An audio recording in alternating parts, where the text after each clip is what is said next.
వీళ్ళు వైఎస్ఆర్సీపీ వాళ్ళు ఇక్కడ మన కోర్టు పోలీసు ల్యాండ్ ఒకటి తీసుకుని ఇది కట్టేశారు సార్ వాళ్ళ ఆఫీసు. అది ఇంతవరకు ప్రతి చోట కట్టేశారు. అట్లా 2 acres తీసుకుని భయంకరంగా నిర్వీర్యంగా ఉండే వాటి పరిస్థితి. అసలు ఏ విధమైన ఎస్టిమేటివ్ కాస్ట్ వేసుకుని ఆ దగ్గరలో కట్టేసేశారు. Private contract prime land 2 acres proposal government దగ్గర నుంచి ఏమన్నా అసలు దాని గురించి ఏమన్నా అసలు మీ దగ్గర నుంచి పర్మిషన్ తీసుకున్నారా లేదా మున్సిపాలిటీ పర్మిషన్ ఇచ్చింది? ఎవరు పర్మిషన్ ఇచ్చారు? Who gives the permission to construct? మీరు ఇప్పుడు మాట్లాడలే కదా సార్, అడిగాను సార్. సార్ మీరంతా గమనున్నారు sir. Because I am national media, because I don't care అన్నీ సరే.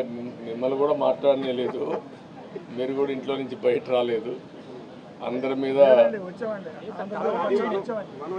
మీరు అప్పటి నుంచి వచ్చి ఉంటే అంత పోరాడు ఉంటే మీరు ఆపారా? ఆపలేకపోయాం కదా. మీరు కూడా దాన్ని ఏం చేయాలో డెఫినెట్గా యాక్షన్ తీసుకుంటా.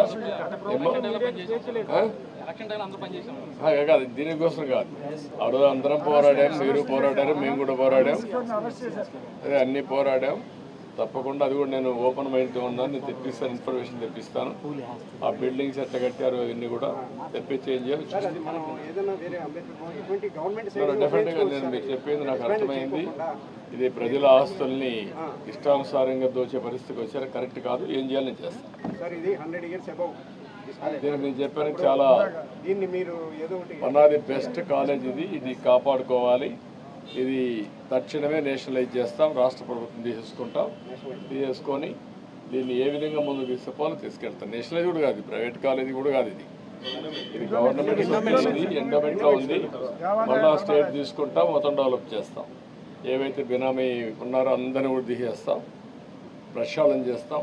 మళ్ళీ పూర్వ వైభవం తేవడానికి గుర్తుండే విధంగా దీన్ని డెవలప్ చేస్తాం.